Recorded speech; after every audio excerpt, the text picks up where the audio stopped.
మరి ధనుస్సు రాశి వారికి మాస ఫలితం ఎలా ఉంటుందో తెలియజేస్తున్నాను, జాగ్రత్తగా వినండి. ఆర్థిక విషయంలో సామాన్యంగా ఉంటుంది, అద్భుతంగా ఉంటుంది అని మాత్రం ఆశపడకూడదు. ఆరోగ్యం విషయంలో కూడా ఇంచుమించు సామాన్యంగా నార్మల్గానే ఉంటుంది, కానీ కొంత జాగ్రత్త కూడా తీసుకోవాల్సి వస్తుంది. ఇంట్లో పెద్దలైతే ఎవరైతే ఉన్నారో వాళ్ళు దీర్ఘకాలిక రోగులై ఉన్నటువంటి పక్షంలో వాళ్ళకు వైద్య సదుపాయం కలిగించండి. తప్పకుండా వాళ్ళకి ఉపశమనం కలుగుతుంది, మిమ్మల్ని ఆశీర్వదించేటువంటి పరిస్థితుల్లో ఉంటారు.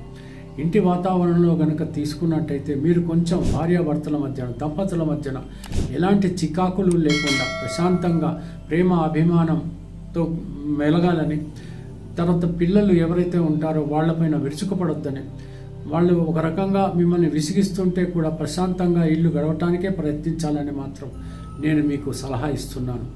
ఎంతవరకు వీలైతే అంతవరకు గృహం శాంతిగా ఉండటానికే ప్రయత్నించండి.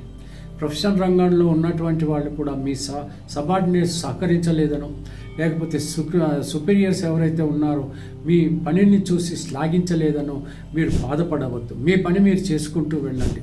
తప్పకుండా మీకు మంచి పేరు ప్రతిష్టలతో పాటు ఆర్థిక సౌలభ్యం కూడా కలుగుతుంది. తర్వాత మీకు ఇంతకాలం ఏవైతే బాకీలు వసూలు కావడం లేదో మీరు తప్పకుండా నరసింహస్వామి అష్టోత్తరం చదువుతూ ప్రయత్నించండి. ఆ బాకీలు వసూలు అయ్యేటువంటి అవకాశాలు లభిస్తాయి. వీలైనంత వరకు మీరు ఎప్పుడైతే తీర్థయాత్రలకు కానీ, లేకపోతే ఉద్యోగం కోసమో, లేకపోతే వ్యాపారం కోసమో సుదీర్ఘ ప్రయాణాలు చేసినప్పుడు మీరు చాలా జాగ్రత్తగా ఉండాలి. ఆరోగ్యం పాడుకాకుండా చూసుకోండి, గాయాలు తగలకుండా కూడా చూసుకోండి.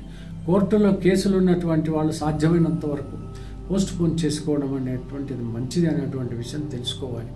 కోపం, తాపం మాత్రం ఎట్టి పరిస్థితుల్లో పనికిరాదు. ఇకపోతే నూతన వ్యాపారాలు ప్రారంభించాలి అనుకుంటున్నటువంటి వాళ్ళు తప్పకుండా శుభముహూర్తాన్ని మాత్రమే ప్రారంభించాల్సి ఉంటుంది.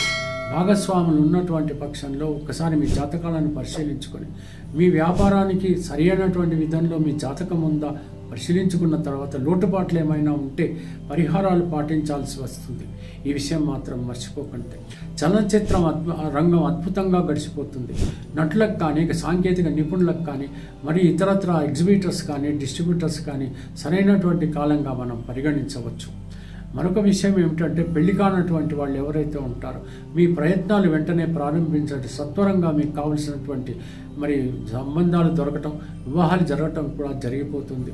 ఈ రకంగా జరిగేటువంటి ఈ యొక్క మాసంలో మీరు చేయాల్సినటువంటి ముఖ్యమైనటువంటి పని ఏంటంటే, దక్షిణామూర్తికి కానీ, దత్తాత్రేయ స్వామి కానీ ప్రతిరోజు కూడా స్నానాదులు ముగించుకున్న తర్వాత అష్టోత్తరం చదవటమో లేకపోతే వినటమో చేయటం వల్ల మీకు మంచి మీకు కూడా ప్రశాంతత చేకూరుతుంది.